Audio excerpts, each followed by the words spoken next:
काही नका करू, साधक व्हा. साधक झालं तर पुढे सिद्ध अवस्था आहे. आपण साधकच झालो नाही. जसं दुर्वास ऋषींनी कलावती बघा आपल्या ह्याच्यामध्ये आहे, कशामध्ये आहे, कलावतीच्या डोक्यावर हात ठेवलं दुर्वास ऋषींनी. शिवलीला अमृतमध्ये गर्गमुनीने दाशहरी राजाच्या डोक्यावर हात ठेवलेला आहे. नारदाने ध्रुवाच्या डोक्यावर हात ठेवले. व्यासमुनींना पण त्याने अनुग्रह दिलेला आहे. भक्त प्रल्हादाला अनुग्रह दिले व्यासमुनींनी, नारदांनी. आणि वशिष्ठाने रामाला दिलेला आहे. वशिष्ठाने रामाच्या डोक्यावर हात ठेवला आहे तेव्हा राम प्रकाशित झालेला आहे. म्हणजे जोपर्यंत स्पर्श ज्ञान नाही, म्हणजे डोक्यावर आपले हात ठेवून जोपर्यंत तुपाची पेरणी करत नाही, आपली टाळू जोपर्यंत मऊ करत नाही, तोपर्यंत माणसाला ज्ञान कसं होईल? कारण संतांची प्रमाण आहे तिथे. संतांनी लिहून ठेवलं की नाही, हात ठेविला मस्तकी आणि प्रसाद देऊन केले सुखी. हात ठेविला मस्तकी आणि प्रसाद देऊन केले सुखी. म्हणजे डोक्यावर हात ठेवून आपल्याला त्या नामाचा आपल्याला प्रसाद देतात आणि ते सद्गुरू असतात. बाकी गुरु भरपूर आहेत. गुरु जगामध्ये आपल्याला भरपूर आहेत, पण सद्गुरू आपल्याला किंवा संत आपल्याला मोजके आहेत. आणि ते परंपरेने हे नाम आलेले आहे.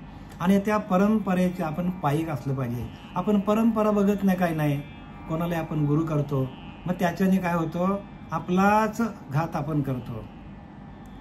जसं वशिष्ठ ऋषींनी रामाच्या डोक्यावर हात ठेवलं, संदीपन ऋषींनी कृष्ण परमात्म्याच्या डोक्यावर हात ठेवलं, निवृत्तीनाथांनी ज्ञानोबांच्या डोक्यावर हात ठेवलं,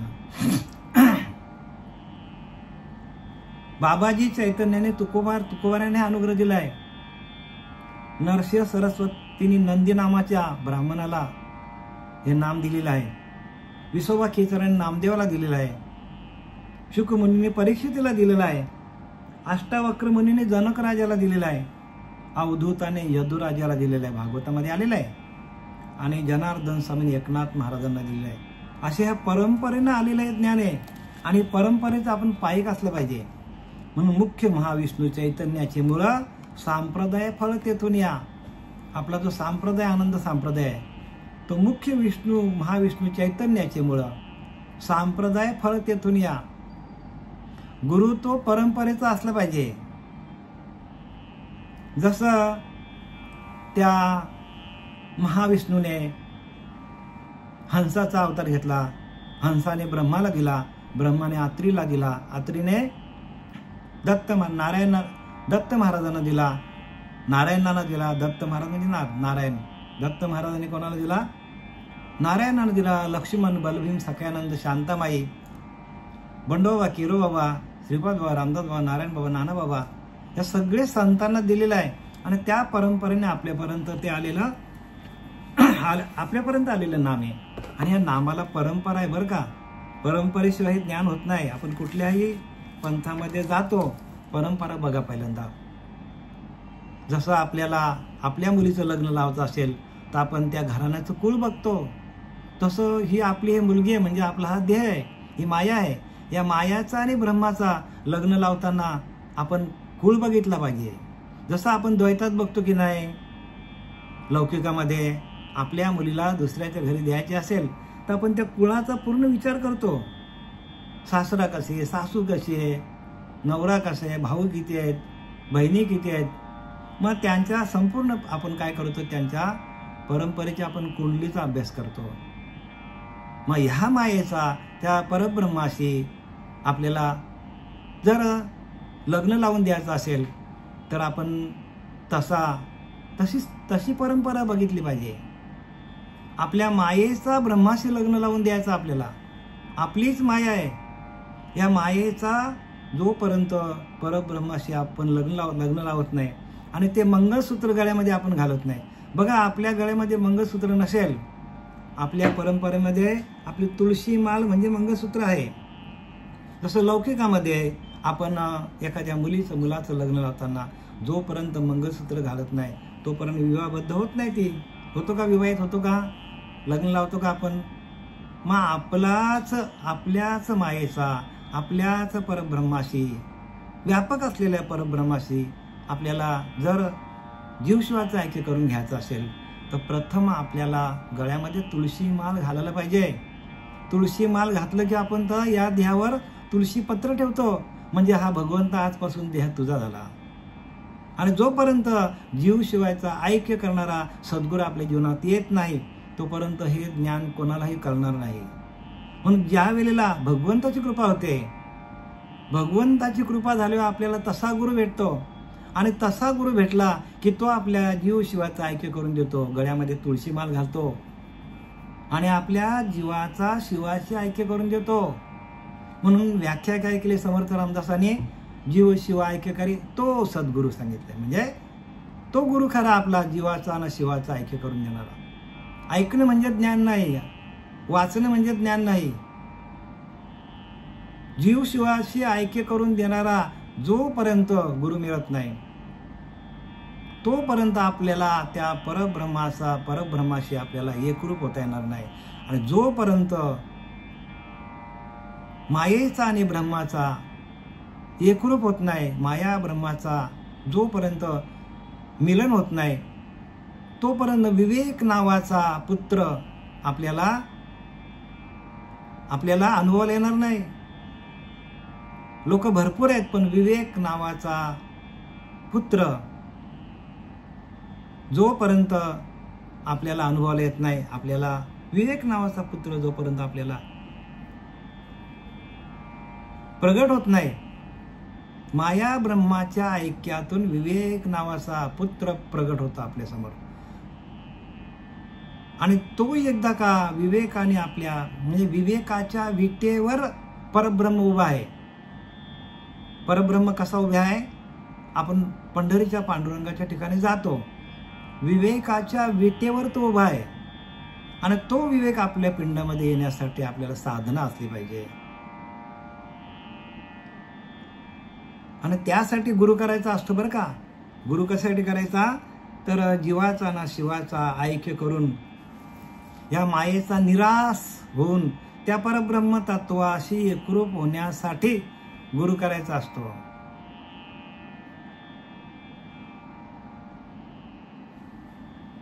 आता आपल्याला आपल्या या श्रीमद दासबोध आणि ह्याच्यातील दशक पहिला आणि समास चौथा, त्याचं नाव काय? तर सद्गुरु स्तवनाम. त्यातली आता पहिली ओळ मी सुरुवात करत आहे, श्रीराम समर्थ. मग आता समर्थांचे विचार आपण ऐकूया की जे 550 वर्षापूर्वी आपल्यासाठी लिहून ठेवलेले आहेत, पण आपल्याला तसं गुरु मिळत नाही, त्याच्यामुळे ते विचार आपल्याला कळत नाही. पण परमार्थ गुह्य आहे.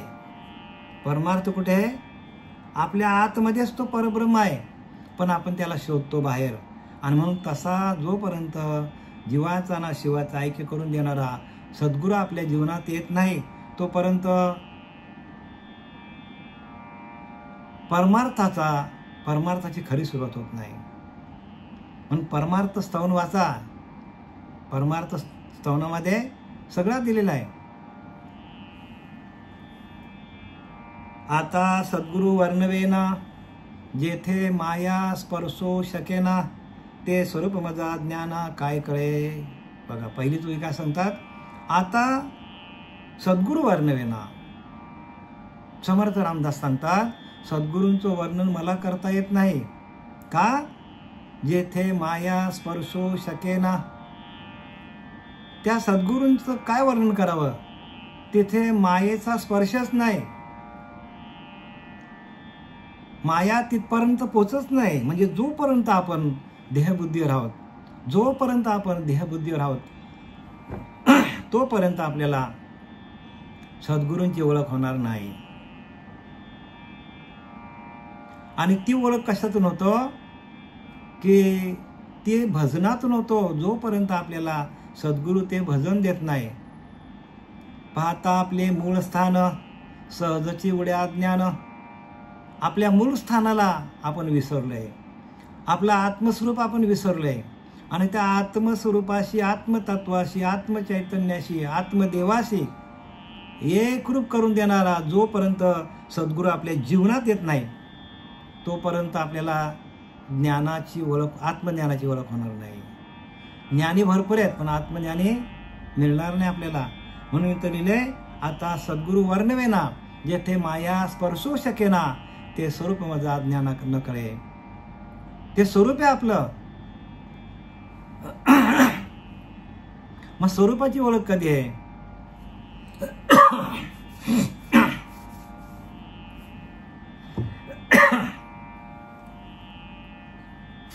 मग आपल्या आत्मस्वरूपाची ओळख कधी आहे की ज्या वेळेला आपल्या मायेचं निरसन होईल. म्हणजे जोपर्यंत देहबुद्धी आपली जात नाही आणि देहबुद्धीच्या पुढे आत्मतत्व आहे, आत्मबुद्धी आहे, या आत्मतत्वापर्यंत आपण पोचत नाही तोपर्यंत आपल्याला ज्ञान कसं होईल? आणि म्हणून पुढे काय सांगतात की नकळे नकळे नेती नेती ऐसे बोलत असे वेदश्रुती तेथे मदमूर्खाची मती पोवाडेल कैची. समर्थ रामदासांनी लिहिलंय की मी एक मूर्ख असून माझी मती पण तिथपर्यंत पोचत नाही. म्हणजे स्वतः संतांनी स्वतःला मूर्ख बनवून घेतलेला आहे, मूर्ख म्हणून घेतलेलं आहे संतांनी. मग आपला काय तिथे सांगा? स्वतः संत सांगतात की मी एक मूर्ख. ज्ञानोबा सांगतात नाही काय की तेच इथं सांगितले कोणी? समर्थांनी की तेथे मजमूर्खाची मती पोवाडेल कायची. मी एक मूर्ख आहे म्हणतो, माझी मती तिथपर्यंत पोचत नाही. मग आपली कशी पोचेल? संत तिथपर्यंत पोचत नाही. संतांनी स्वतः खात्री दिली की माझी मती तिथपर्यंत पोचत नाही. कारण नकळे नकळे नेती नेती म्हणजे जे 4 वेद 6 शास्त्र 18 पुराणांना जे अवगत नाही. आणि ते सद्गुरूंचं स्वरूप आहे. सद्गुरू म्हणजे कोणी व्यक्ती नाही बरं का. सद्गुरू हे तत्व आहे. सद्गुरू काय आहे? सद्गुरू हे तत्व आहे. आणि त्या तत्वाशी एकरूप होणं. मग जे सद्गुरू ज्या त्या तत्वाशी एकरूप झालंय त्या तत्वामध्ये राहून सातत्याने त्या तत्वाचं, आत्मतत्वाचं भजन करतात त्यांना सद्गुरू म्हणतात. सद्गुरू कोणाला म्हणतात? आत्मतत्वाचं भजन सातत्याने, आत्मचिंतन, आत्मानंद, आत्मानुभव ज्यांच्याकडे आहे त्याला सद्गुरू म्हणतात. आणि ते तत्व आहे. आणि ते तत्व सद्गुरूंच्या रोमारोमामध्ये भरलेलं असतो. रोम रोम त्यांचं भजन करतं सद्गुरूंचं. अखंड चिंतन विठोबाचं म्हणजे काय? त्या हरिनामाचं चिंतन त्यांचं अखंड चालतं. आणि म्हणून ते सद्गुरू आहेत. म्हणून इथं काय मज न कळे हा विचारू म्हणून दुरुनी नमस्कारू. गुरुदेवा पहिलं पार पाववे मज. मज न कळे हा विचारू म्हणून दुरुनी नमस्कारू. म्हणून गुरुदेवांना नमस्कार करतात संत रामदास. लांबूनच नमस्कार करतात. म्हणून गुरुदेवा मज न कळे हा विचारू म्हणून माझा दुरुनी नमस्कार, लांबूनच नमस्कार करतात. गुरुदेवा पहिलं पार पाववी मज म्हणजे विनंती करतात. त्या सद्गुरु तत्वाला विनंती करतात की मी मायेच्या अधीन आहे. मायेने मला काय केलंय? मायेने माझ्यावर मायेचा अंमल आहे. आणि तो अंमल जाऊन त्या अंमलाला घालव आणि तुझं दर्शन देवा तूच करून घे. तुझं दर्शन सद्गुरुराया तूच करून घे. बघा किती नम्रता आहे संतांकडे. संतांकडे नम्रता केवढी आहे की त्या देवाकडे काय करतात? नतमस्तक होतात, देवाला नम्र विनंती करतात. आणि काय सांगतात? गुरुदेवा पहिलं पारू पाववी मज म्हणजे मला त्या पलीकडच्या तटाला, पलीकडच्या किनाऱ्याला म्हणजे मायेचा निराश करून तुझ्या ब्रह्मतत्वाला तूच घेऊन जा सांगतात. म्हणजे पहिल्यांदा भगवंताला विनंती करावी लागतो. भगवंत भावाचा भुकेला आहे. भावार्थ देखून बोलला. भगवंत काय करतो? तुमच्या अंतरीचा भाव जाणतो. आपल्या अंतरीमध्ये भाव जसा असेल तसा देव प्रगट होतो. जैसा ज्याचा भाव तैसा देव. आपला भाव संसारातला असेल तर संसारातल्या गोष्टी मिळतील आपल्याला. जसा ज्याचा भाव असेल, जेही जैसे संचित केले तयाशी तैशीची प्राप्त झाले. ज्याचा अंतःकरण जसं जसं असेल, जे जे साठवून ठेवलेलं असेल तेच बाहेर येणार आहे. आणि एखाद्याने हरिनामाची साठवणूक केली असेल तर तो नाम घेता घेता भगवंताच्या तत्वामध्ये एकरूप होतो आणि मग त्याचं भगवंताचं भजन अखंड चालतं. अखंड चिंतन विठोबाचं त्याचं होतं. भजनानंदामध्ये आपल्याला ध्येय ठेवता येतो. बाकी ध्येय ठेवण्याला दुसरा मार्ग नाहीये. म्हणून आपण भजन करायला पाहिजे. गुरुदेवा पहिलं पार पाव म्हणजे पलीकडच्या किनाऱ्याला मला तू घेऊन जा, म्हणजे माझ्या मायेचा निरसन कर. जी काय देहबुद्धी आहे ती घालव आणि आत्मतत्वाकडे घेऊन जा, असं विनंती करतात समर्थ रामदास. होती स्तवनाची दुराशा, तुटला मायेचा भरोसा, आता असाल तसे असा सद्गुरु स्वामी. मायेच्या बळे करीन स्तवन, ऐशे वांछित होते मन. माया झाली लज्जेमान काय करू. बघा काय लिहिले, स्वतः कबुली देऊन टाकली. समर्थ रामदासांनी कबुली देऊन टाकली की मायेच्या बळे करीन स्तवन, मायेच्या शक्तीवर मी तुझं भजन करन असं मला वाटत होतं. पण नाही ना देवा, तसं नाही ना देवा. काय कर, मला पलीकडल्या किनाऱ्याला तूच घेऊन जा. तू बुद्धी दिली. बुद्धी देणे भगवंताचे, लिहिले की नाही. बुद्धिविन मनुष्य काचे, बुद्धी देणे भगवंताचे, बुद्धिविन मनुष्य कायचे. देवा आता तूच मला बुद्धी दे. जयांतरी भगवंत अचल राहिला निवांत, तो स्वभावे जे बोलत ते ब्रह्मनिरूपण. ब्रह्मनिरूपण म्हणजे काय, ज्याच्या अंतःकरणामध्ये भगवंताचा सहवास, भगवंताचा वास त्याच्या अंतःकरणामध्ये निर्माण झाला. ज्याच्या अंतःकरणामध्ये भगवंत येऊन बसला, जयांतरी भगवंत अचल राहिला निवांत, तो अचल होतो, स्थिर होतो, शांत होतो, एकाग्रचित्त होतो. आणि जोपर्यंत अशी अवस्था होत नाही, आपण इकडे तिकडे धावपल करून ह्या देवाला भेट, त्या देवाला भेट, ह्या तीर्थाला जा, त्या तीर्थाला जा, असं देव भेटत नाही. म्हणून सांगितलं की ठाईच वैसुनी करा, एक चित्त आवडे अनंत आळवावा. एकांती उगेच बैसावे, त्याने हे समजून घ्यावे. अखंड ध्यावे सांडावे प्रभंजनाशी. समर्थ रामदासांनी लिहिले अशी जपा सकळांशी. श्वास जातो येतो, जातो येतो, प्रत्येकाचा श्वास आहे तो जातो येतो, जातो येतो. आपला देव आहे, तो गेला का आपण आपल्या घरावर गर्दी लगेच. तो आपला देव, तो अंतरात्मा सकळांचा, देव दानव मानवांचा, सत्वार खानी सत्वार वाणींचा प्रवर्तक लिहिलं की नाही. तो अंतरात्मा, तो आपला अंतरीचा अंतरात्मा आहे. सोहमात्मा काय लिहिले याच्यामध्ये समर्थ रामदास सांगतात बघा. काय सांगतात, सोहमात्मा स्वानंद घन, आजन्मा तो तूच जाण. कसा आत्मा आहे आपला, तो जो श्वास जातो येतो, जातो तो स्वानंद घन आहे. बघा ना, घेऊन बघा, त्या श्वासाकडे लक्ष ठेवा. जर तुम्हाला आनंद नाही मिळाला तर मला सांगा. सोहमात्मा स्वानंद घन, तोच आपला आनंद घन. आणि आपण आपलं स्वरूप हे स्वानंद घन आहे. आजन्मा तो तूच जाण, जन्मामध्ये तेच तुझ्याकडे आहे. तो श्वास मागच्या जन्मात पण होता, ह्या जन्मात पण आहे, आणि याच्या नंतर पण तो श्वास तुझा असणार. म्हणून देव कुठे आहे, सोहमात्मा स्वानंद घन, अजन्मा तो तूच जाण. हे साधूचे वचन सदृढ धरावे. हे साधूने सांगितलं आपल्याला, हे संतांनी आपल्याला सांगितलं. आपल्या मनाचं काय करायचं नाही बरं का. इकडे आपल्या मनाचं इथं चालत नाही. मनोमार्ग गेला तो त्याचे खपला सांगितलंय ज्ञानोबराने. 15 वर्षामध्ये ज्ञानोबराने लिहिलंय, मनोमार्ग दिला तो ते खपला, मुकला, संपला तिथे. आपल्या मनाच्या मार्गाने जाऊ नका. संतांनी काय लिहिले ते वाचा, त्याचा अर्थ श्रीगुरूला शरण जा, श्रीगुरू करून समजून घ्या. म्हणून लिहिले की नाही, जो होई माझा अनन्य शरण, त्याचे निवारी मी जन्म. अनन्य भावाने शरण जा भगवंताला, त्या नामाला अनन्य भावाने शरण जा. तो नामच तुमचा देव आहे. जो होय माझा अनन्य शरण, त्याचे निवारी मी जन्म मरण. या लागे शरणगत्या शरण मीची एकू.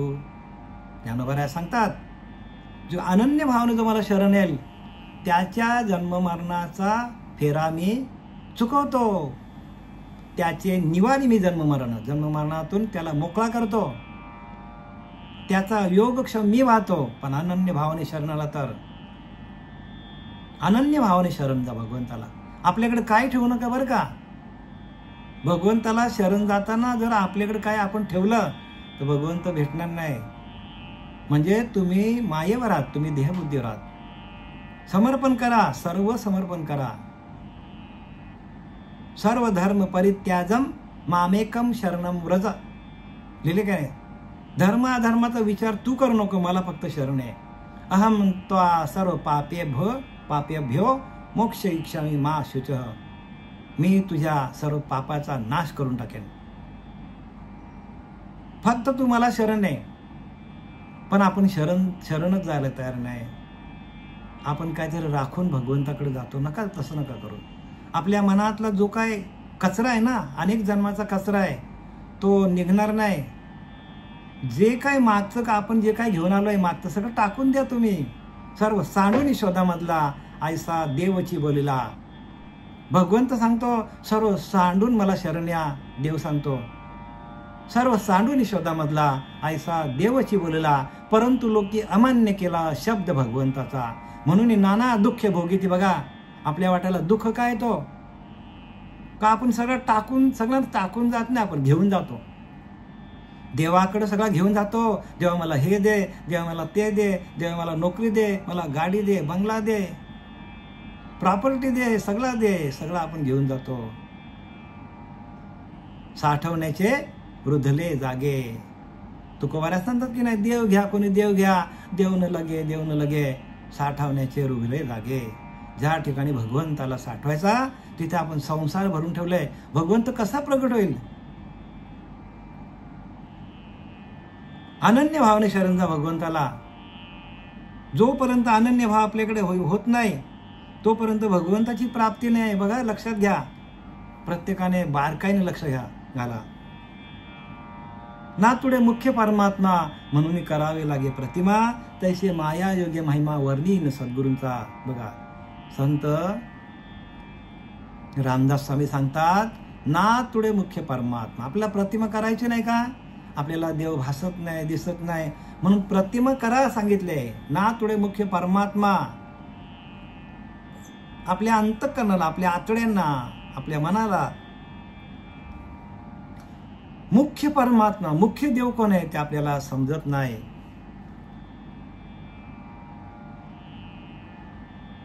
मुख्य देवाची आपल्याला ओळख नाही तोपर्यंत प्रतिमाचे पूजन करा, मूर्त्यांची पूजा करा, तीर्थाला जा, सगळ्या मंदिरामध्ये जा. पण एकदा का मुख्य देव कळला तर मग तुम्हाला कुठेच जायची गरज नाही. ठाईच बैसुनी करा एकचित्त. एका जागेवर बसून तुम्हाला परमात्म्याची प्राप्ती आहे. एकांती उगीच वैसावे, नाना तीर्थे नाना देशी, कष्ट तू जावे पहावयाशी, तैसे न लगे परब्रह्माशी बैसले ठाई. बघा, समर्थांनी काय लिहिले? नाना तीर्थे नाना देशी. बघा काय लिहिले? अनेक तीर्थ अनेक देशामध्ये. भारतात घ्या, इंग्लंडमध्ये घ्या, ऑस्ट्रेलियामध्ये घ्या, अमेरिकेमध्ये जा, कुठल्याही देशात गेलं अनेक प्रकारची तीर्थ आहेत. नाना तीर्थे नाना देशी, कष्ट तू जावे पहावयाशी. कष्ट लागेल तुम्हाला, खूप कष्ट लागतील जायला. आणि एकदा का माणसाचे हातपाय थकले तर माणूस तीर्थाला जाईल का? मग तीर्थालाच भगवंत आहे का? नाही, भगवंत तुमच्या आतमध्ये आहे. म्हणून समर्थाने लिहिलंय, नाना तीर्थे नाना देशी, कष्ट तो जावे पहावयाशी. कष्ट होईल तुम्हाला, पैसा खर्च होईल, वेळ जाईल. तैसे न लगे परब्रह्माशी. तसं काही लागत नाही देवाला प्राप्त करण्यासाठी. बैसले ठाई, एका जागेवर बसून परमार्थाची प्राप्ती, एका जागेवर बसून परब्रह्माची प्राप्ती. एका जागेवर बसून तुम्ही जर उपासना केली, जर ध्यान केला तर देव तुम्हाला भेटायला येईल. पण तेवढी आपली आतमध्ये तेवढी आपली आर्त असली पाहिजे. भगवंताला असा नाभीपासून तुम्हाला असा भगवंताला हाक मारता यायला पाहिजे. नाभी कमळापासून तुमचा नाभीचा कमळ असा फुलला पाहिजे आणि तिथून तुम्हाला हाक मारता आली पाहिजे. कारण मग नंतर तुम्हाला अनुभव येईल परब्रह्म ते सकळान परते तया असं पाहता आपणच ते आपणच परब्रह्म आहोत. पण हे कले अनुभव मते सद्गुरू केल्या, म्हणजे ज्यांनी ज्यांनी गुरु केलंय त्याला असा अनुभव आला का आपण परब्रह्म आहोत. कारण समर्थाने लिहिले खोटं लिहिले का, परब्रह्म ते सकळान परते तया असं पाहता आपणच ते आपणच परब्रह्म आहोत. पण हे कळे अनुभव तसा अनुभव आलाय का तुम्हाला. पण हे कळे अनुभव मते सद्गुरू केल्या, सद्गुरू केल्यानंतर आपलाच आपल्याला अनुभव यायला पाहिजे. जयांतरी भगवंत असा अनुभव येतो महाराज, ज्याच्या अंतःकरणामध्ये भगवंताची प्राप्ती झाली. जयांतरी भगवंत अचल राहिला निवांत. बघा, चलनवलन थांबतो, मन स्थिर होतो, अंतःकरण शांत होतो, मन शांत होतो, अचल राहिला निवांत. मग काय लिहिले पुढं, मग तो स्वभावे जे बोलतो ते ब्रह्मनिरूपण. काय सांगतात, मग स्वभावताच जे काय बोलेल माणूस त्याला ब्रह्मनिरूपण म्हणतात. जयांतरी भगवंत, ज्याच्या अंतःकरणामध्ये भगवंताची प्राप्ती झाली, भगवंताचा अनुभव आला, आत्मसाक्षात्कार झाला, अचल राहिला निवांत. निवांत होतो, शांत होतो, अचल होतो, दृढ होतो, दृढ भाव होतो त्याचा. मग स्वभावे जे बोलत ते ब्रह्म, मग स्वभावताच त्याच्या मुखातून जो शब्द निघेल तो ब्रह्म शब्द आहे. ब्रह्मनिरूपण, त्याला ब्रह्मनिरूपण म्हणतात. आम्ही बरेच लोकांचे निरूपण ऐकतो पण स्वभावताच नाही निघत, अनुभवातून काहीच सांगत नाही. अनुभवाचा कोणीच बोलत नाही. कुठंतरी शास्त्रामध्ये वाचलेला असतो, या ग्रंथांचा अभ्यास, त्या ग्रंथांचा अभ्यास, त्या ग्रंथांचा अभ्यास. आपला अनुभव काय सांगा ना लोकांना, तुम्हाला अनुभव आले ते सांगा. तुकाराम महाराज बोलले की ना, अनुभव आले त्या जगा सांगते. मग अनुभव लोकांना कोणी सांगत नाही, कारण अनुभव येत नाही. अनुभव येतो तो फक्त ध्यानाच्या मार्फत येतो. ध्यान केलं तर अनुभव येईल तुम्हाला. कारण देव कुठे आहे, देव कुठे आहे, देव आपल्या आतमध्ये आहे. अंश मात्र आहे देव आपल्या आतमध्ये. मग तो बाहेर नाही का, बाहेर व्यापक आहे. पण त्या अंशाला जाणणं, त्या भगवंताच्या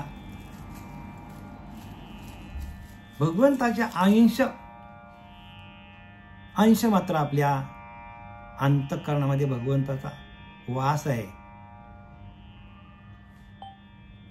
आणि त्या अंशाशी एकरूप होऊन आपल्याला व्यापक व्हावं लागेल. आणि त्या अनुभूती आल्यानंतर मग पुढचं तुम्हाला गणित सोपं आहे. गणित सोपं आहे पण हातचं कोणी पकडत नाही. म्हणून गणित सगळी चुकलेले आहेत लोकांचे. हातचा कोणीच पकडत नाही.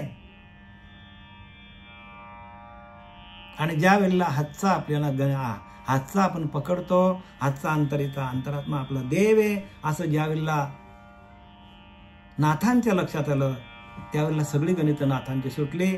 आपली गणित का सुटत नाही, आपली गणित सगळी चूक आहेत का, तर आपण अनेक देवांच्या मागे लागलोय.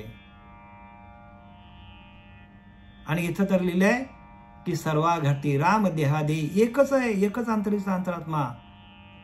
तो अंतरात्मा सकळांचा, देव दानव मानवांचा, सत्वारखानी सत्वार वाणींचा प्रवर्तक हो, सांगितलं की नाही. तो अंतरात्मा सकळांचा, सगळ्यांचा एकच येतो.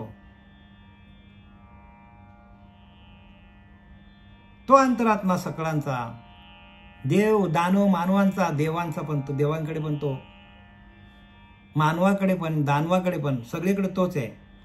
तो एकलाच सर्वा घटी, काय सांगितलं, एकटाच येतो सर्वा घटी. करी भिन्न भिन्न राहते.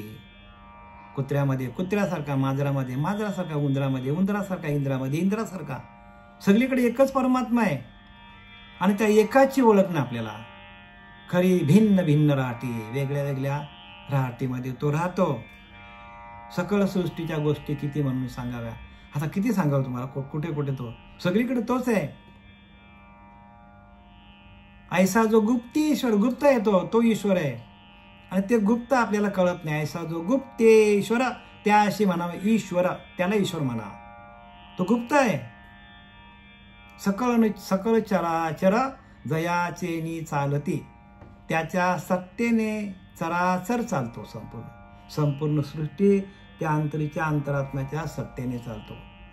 ऐसा ज्याने ओळखिला, असा ज्याने ओळखला तो विश्वंभरीची झाला, म्हणजे विश्वामध्ये व्यापक झाला तो. म्हणजे आपल्याकडे व्यापक ज्ञान होतो. समाधी सहस्तितीला कोण पुसे. समाधी काय करायची? समाधी चालता फिरता समाधी माणसाला, चालता बोलता फिरताना समाधी माणसाला, हीच समाधी सांगितले. ज्ञानोबा म्हणतात की नाही, विश्वची माझे घर ऐशी मती जायांची स्थिर, किंबहुना चराचर आपणच झाला. चराचरामध्ये तो व्यापक होतो. ज्ञानोबा व्यापक झाले, तुकोबा व्यापक झाले, नाथ महाराज रामदास स्वामी व्यापक झाले, जनाबाई व्यापक झाल्या. आणि त्या व्यापकतेपर्यंत जाणं म्हणजे परमार्थ आहे ना. थोडे मुख्य परमात्मा म्हणून करावे लागे प्रतिमा, तैसे माया योग्य महिमा वर्णीन सद्गुरूंचा. बघा, म्हणजे दिया आपल्याला देह मिळालेले आहे, त्या देहाला धरून, त्या मायेला धरून आपण आपल्या आत्मस्वरूपाशी एकरूप होणं, याला भक्ती म्हणतात. मायेला धरूनच म्हणजे आपल्याला जो देह मिळालेला आहे, त्या देहामध्ये अखंड चिंतन विठोबाचं चालू आहे, अखंड भजन चालू आहे. देख मनुष्य जात सकळ स्वभावाचं भजनशील झाले, असे केवळ माझ्याच ठाई. मीच त्यांना तसं बनवलंय भजनशील, परिज्ञाने विन नासिले. तो भजन माहीत नसल्यामुळे माणसाचा नाश होतो. नाश सांगितले, ज्ञाने विन नाशिले. तो ज्ञान, भजनाचा ज्ञान नसल्यामुळे माणसाचा नाश होतो सांगितले. असं ज्ञानोबारांनी सांगितले ज्ञानेश्वरीमध्ये. बघा, प्रत्येक वाचन करा आणि ध्यान करा, कारण ध्यानाच्या माध्यमातून ज्ञान होतो. आपल्या भावासारखा म्हणी देव आठवावा ध्यानी. बघा काय सांगितलंय, आपला जसा भाव असेल तर त्याप्रमाणे तुम्ही देवाला आपल्या आतमध्ये प्रगट करा सांगितले.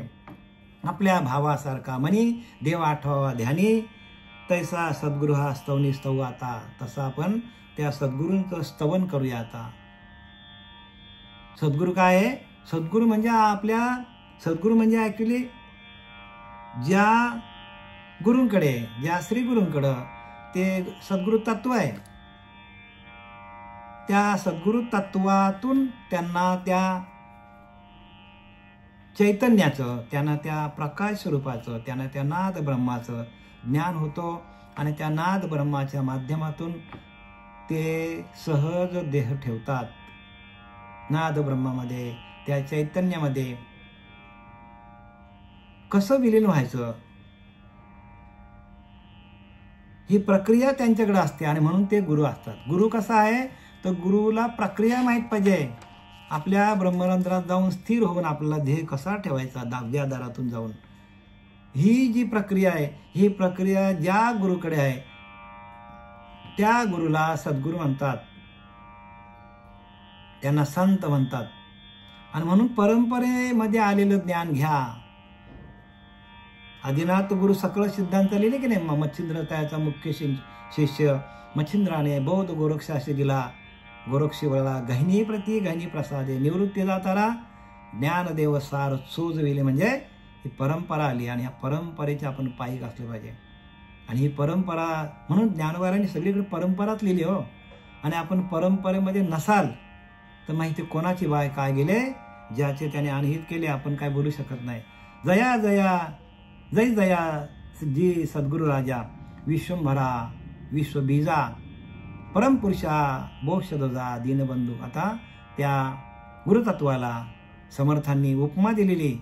जय जया जी सद्गुरु राजा, विश्वंभर म्हणजे विश्वामध्ये भरून उरलेला असा तो असा कोण तो असा सद्गुरू आहे. विश्वंभरा विश्वबीजा, आणि विश्वाचं मूळ बीज आहे. ते विश्वाचं मूळ बीज काय आहे तर ते गुरुतत्व आहे. आणि तो गुरु आपला सांगितले. म्हणजे काय, गुरु कोण आहे तर गुरु कसा आहे तर गुरु हे आपलं तत्व आहे.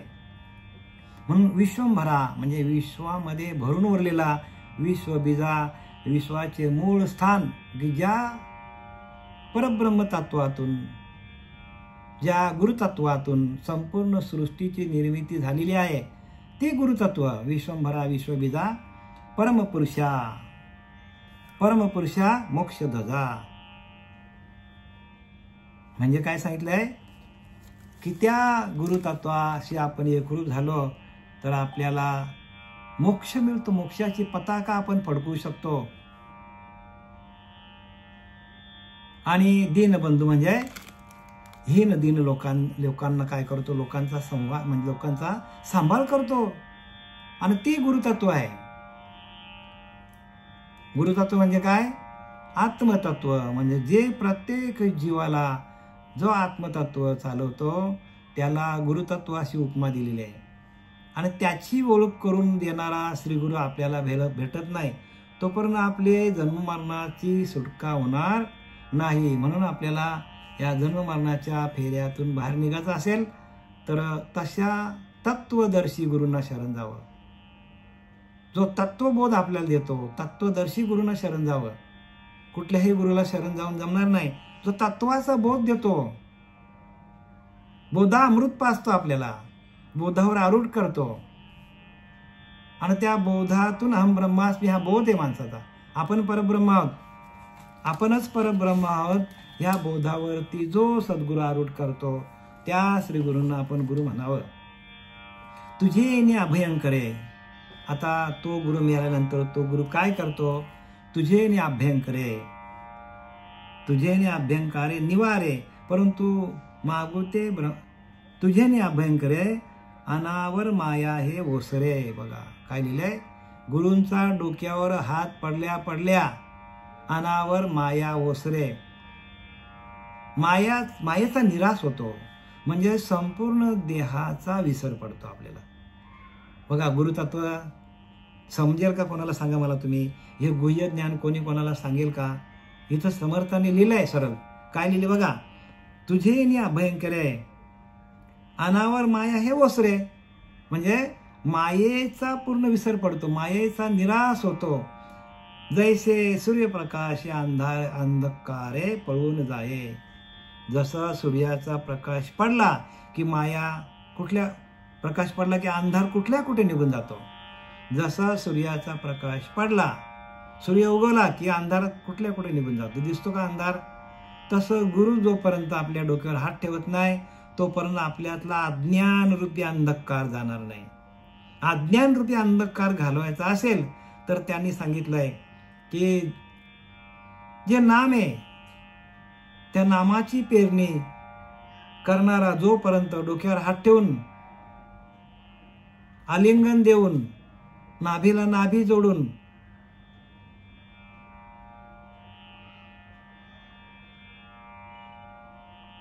जोपर्यंत असा गुरु मिळत नाही आपल्याला तोपर्यंत आपल्या मायेचा निरसन होणार नाही.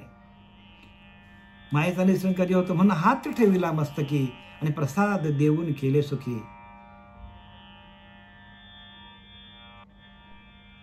तुकाराम महाराज प्रत्यक्ष आले निलोबारायांना प्रबोध द्यायला. बघा कारण धावाच तसा होता त्यांचा. देव प्रत्यक्ष आला होता निलोबारायांना. 42 दिवसाचं अधिष्ठान मानलं. बघा गोष्ट आपल्याला माहिती आहे, त्यातनं बोध घ्या. 42 दिवसाचं अधिष्ठान मानलं निलोबारायांनी की जोपर्यंत तुकोबारा येत नाही तोपर्यंत अधिष्ठान मानलं. जेवण बिवण सगळं टाकून दिलं, अन्न पाणी भक्षण करायचं टाकून दिलं. देवाला दया आली आणि देव आला. देव सांगतो मी देव आलोय. देवाला सांगतो तुझं लागी येते बोलाविले कोणी, प्राथिले वाचून का आला असे. तुझं लागी येते बोलाविले कोणी, प्राथिले वाचून का आला असे. काय सांगतात? तुला मी बोलवलं का देवा, तू का आलास? मी तो तुकयाचा धावा करीत असे. काय सांगितलं निलोबाराने? मी तुकाराम महाराजांचा धावा करतो, तुला बोलवलं नाही मी देवा. बघा किती शक्ती आहे भक्ताकडे, एवढी शक्ती आहे. आणि देवाला ती मागणी पूर्ण करावी लागली. तुकोबारायांना परत जसाच्या तसा तुकोबाराया परत आलाय आणि त्यांनी विना हातात दिलेला आहे. आणि निलोबारायांना डोक्यावर हात ठेवून प्रबोधाचं चिंतन दिलेलं आहे. मग ह्या गोष्टी आपल्या लक्षात येत नाहीत का? प्रत्येकाने गुरु जोपर्यंत डोक्यावर हात ठेवत नाही तोपर्यंत ज्ञान होणार नाही. भोजनामागे मागती तूप पावशर, तुकोबारांनी सगळं लिहिलं याच्यामध्ये. पण आपण कुठे, आपण ग्रंथ वाचतोच कुठे, आपण कोणाचं तरी काहीतरी घेऊन आलोय. परंपरा काय ती वाचा.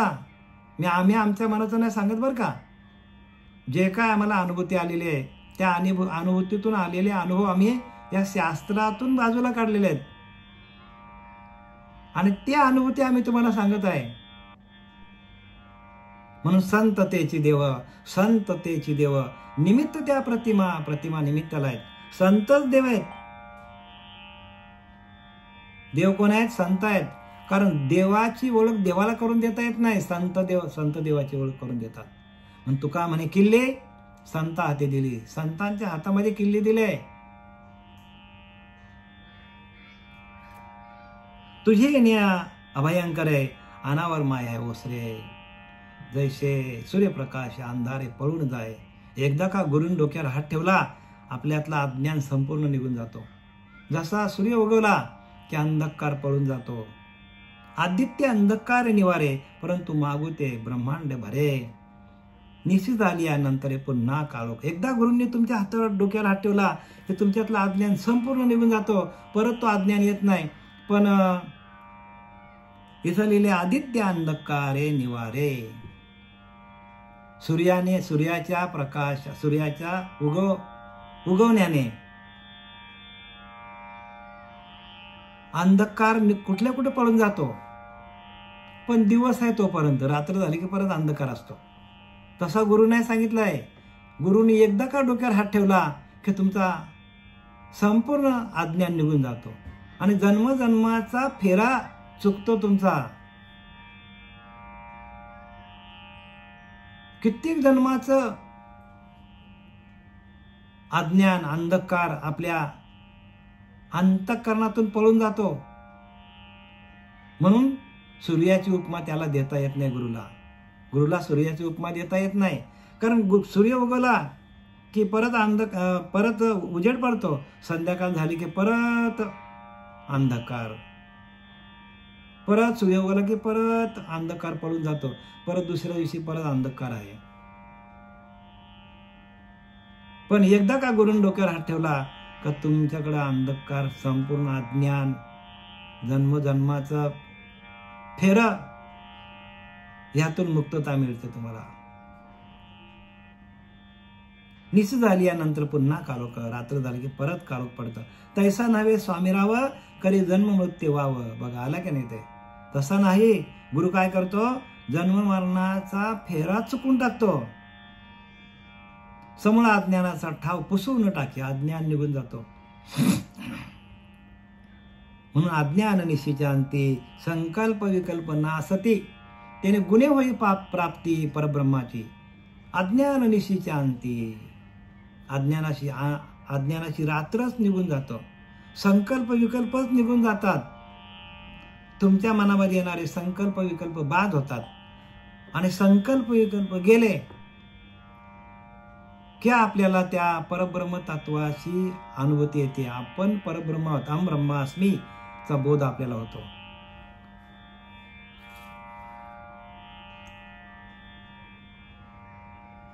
सुवर्णाचे लोहे काही सर्वता होणार नाही. तैसा गुरुदास संदेही पडोच नाही. गुरुचा दास असतं ना, दास, त्याने अजिबात संदेह करायचा नाही, अजिबात संशय घ्यायचा नाही. एकदा का गुरुचा हात डोक्यावर पडला तर संपूर्ण अज्ञान अंधकार निघून जातो. जन्ममरणाचा ठाव पुसून टाकतो. जन्ममरणाच्या फेऱ्यातून गुरु बाजूला काढतो. म्हणून उदाहरण काय दिला? सुवर्णाचे लोह काही सर्वता होणार नाही. एकदा लोखंडाचा सोना झाला. एकदा लोखंडाचा सोनं झाला परिसाच्या स्पर्शाने, तर परत त्या सोन्याचा लोखंड होत नाही. तसा एकदा का गुरुने तुमच्या डोक्यावर हात ठेवला तर तुम्ही त्या परब्रह्माशी एकरूप करून दिला तर परत तुम्ही मायेवर येत नाही, देहबुद्धीवर येत नाही. म्हणजे आपण परब्रह्माशी एकरूपच करून देतो. जसा परिसाच्या स्पर्शाने एकदा लोखंडाचं सोनं झालं की परत ते लोखंड होत नाही, तसं गुरुच्या तत्वज्ञानातून, गुरुच्या त्या नामातून, गुरुने दिलेल्या त्या अभ्यासातून आपण त्या परब्रह्माशी एकरूप झालो की परत आपल्याला जन्ममरणाच्या फेऱ्यात आपल्याला जन्ममरणाचा फेरा साप निघून जातो. आपण परब्रह्मच होतो. जसा लोखंडाचा सोनं झाला की परत लोखंड होत नाही, तसा माणसाचा देव झाला की परत ती वृत्ती माणसाकडे राहत नाही, देवच होतो. म्हणून देव पाहावाशी गेलो आणि देवच होऊन ठेलो. तुकाराम महाराज कधी म्हटले? जेव्हा बाबाजी चैतन्याचा डोक्यावर हात ठेवला तेव्हा ते म्हटले देव पाहावाशी गेलो. तशी आपली परिस्थिती होणार आहे. गुरुला शरण जा, गुरुशिवाय ज्ञान नाही. आता दुसरा दृष्टांत दिला का सरिता गंगेशी मिळाली, मिळणी होता गंगा झाली, मग जरी वेगळी केली तरी होणार नाही. दुसरा दृष्टांत असा आहे, सरिता गंगेशी एकदा नदी आहे, ती एकदा सागराला मिळाली किंवा गंगेला मिळाली. बारीक बारीक नद्या आहेत, नाले आहेत, ओहळ आहेत, तलाव आहेत. एकदा का ते वाहत वाहत पावसाळ्यामध्ये जर ते नदी एकदा का गंगेला मिळाली, का सरिता गंगेशी मिळाली, मिळणे होता गंगा झाली. हो, एकदा का नदी त्या गंगेला मिळाली की गंगा स्वरूपच होते. मग आपण तिला म्हणू शकतो का या नदीचा पाणी त्या गंगेमध्ये गेला, बघ हा पाणी नदीचा पाणी आहे, हा कृष्णा नदीचा पाणी, हा नर्मदेचा पाणी आहे म्हणू का आपण? हा गोदावरीचा पाणी आहे. एकदा का ती गंगेला मिळाली का गंगा स्वरूप झाली. तसं आपण आपल्या आत्मस्वरूपाशी, आत्मदेवाशी एकरूप झालो का आपण आत्मदेवच झालो. आपणच परब्रह्म होऊन जातो. त्या परब्रह्म तत्वाशी एकरूप झालो, मग आपली देहबुद्धी निघून जातो. त्यासाठी आपला दृष्टांत दिला का सरिता गंगेशी मिळाली, मिळणी होता गंगा झाली, मग ती वेगळी केली तरी होणार नाही. आता गंगेला वेगळी करता येईल का? नदीला त्या गंगेपासून वेगळी करता येईल का? एकदा गंगेशी मिळाली ती गंगाच झाली. तसं आपण एकदा स्वरूपाला मिळालो का आपण स्वरूप झालो, आपण आत्मस्वरूपच झालो. परत आपण देहबुद्धीवर येत नाही. आणि तसे गुरु असतात आणि म्हणून त्यांना गुरु म्हणतात. गुरु का म्हणतात त्यांना? तर आपल्या जीवशिवाचं ऐक्य करून, त्या शिवतत्वाशी एकरूप करून आपल्याला त्या शिवतत्वामध्ये का झाकली या घटीचा दिवा, नेणी जे काय झाले केव्हा, ह्या रीती पांडवा जो देह ठेवी तो केवळ परब्रह्म, तया परमपुरुषायशे नाम, तो माझे निज धाम होऊन ठाकी. या दशेला आपल्याला घेऊन जातात श्री गुरु. का झाकली या घटीचा दिवा, नेणी जे काय झाले केव्हा. आपल्याला आपण त्या दिव्याला त्या मडक्याच्या खाली आपण ठेवलं, त्या मडक्यातला दिवा कधी विसतो आपल्याला माहीत पडत नाही. ह्या रीती पांडवा जो देह ठेवी, या पद्धतीने प्रत्येक माणसाला ध्यानाला बसून त्या आत्मतत्वाशी, जीवाचा शिवाशी ऐक्य करून देह कसा ठेवायचा हे ज्ञानोबारांनी लिहिलेलं आहे 6व्या अध्यायामध्ये. का झाकली या घटीचा दिवा, नेणी जे काय झाले किंवा ह्या रीती पांडवा जो देह ठेवी तो केवळ परब्रह्म, तो परब्रह्म होतो. तया परमपुरुषायशे नाम, तो माझे निजधाम होऊन टाके, तो माझ्या निजधामाला येतो, असं ज्ञानोबारांनी लिहिले. सरळ सरळ लिहिले की नाही ज्ञानोबारांनी. मग संतांनी जे काय लिहिलंय ते त्यांच्या अनुभूतीचा लिहिलेलं आहे आणि आपल्यालाही तसाच अनुभव येतो. पण आपण संतांच्या मार्गात गेलो तर ना. लिहिले की नाही हरिपाठामध्ये, मंथुनी नवनीता तैसे घ्या अनंता, वाया व्यर्थ कथा सांडी मार्ग, एक हरी आत्मा जीव शिव समा, वाया तू दुर्गमानं घाली मन दुसरीकडे जाऊच नको. एक हरी आत्मा जीव शिव समा, जोपर्यंत जीवाचा आणि शिवाचा ऐक्य करून घे सांगितले. जीवाचा आणि शिवाचा ऐक्य करून घे, बाकी दुसरीकडे लक्ष घालू नको सांगितले. एक हरी आत्मा, एकच आहे आणि तोच हरी आहे आणि तोच आपला आत्मा आहे. जीव शिव समा, जीवाला शिवाशी एकरूप करून घे सद्गुरूंकडून. वायात तू दुर्गमानं घाली म्हणा, दुसरीकडे लक्ष घालू नको. दुसरे मार्ग दुर्गम आहेत.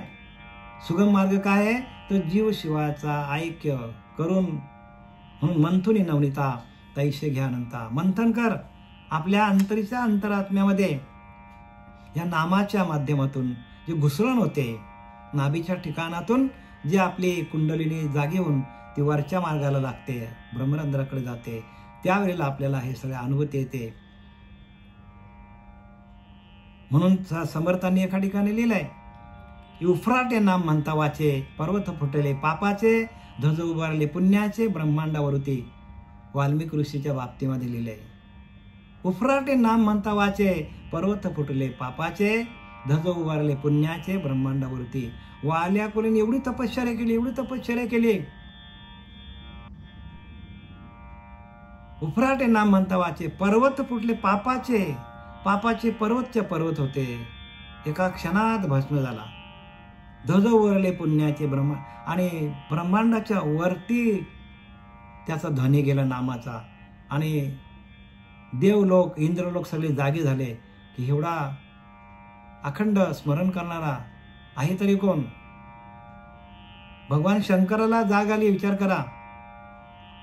भगवान शंकरांनी पण त्या वाल्मिक ऋषीच्या तपश्चर्याचं वर्णन केलेलं आहे दासबोधामध्ये. झालेली सेवा आपले सच्चिदानंद सद्गुरू पांडुरंग देवकर बाबा, श्रीपाद बाबा, रामदास बाबा, नारायण बाबा, नाना बाबा यांच्या चरणी समर्पित करीत आहे. पुंडलिका वरदे हरी विठ्ठल श्री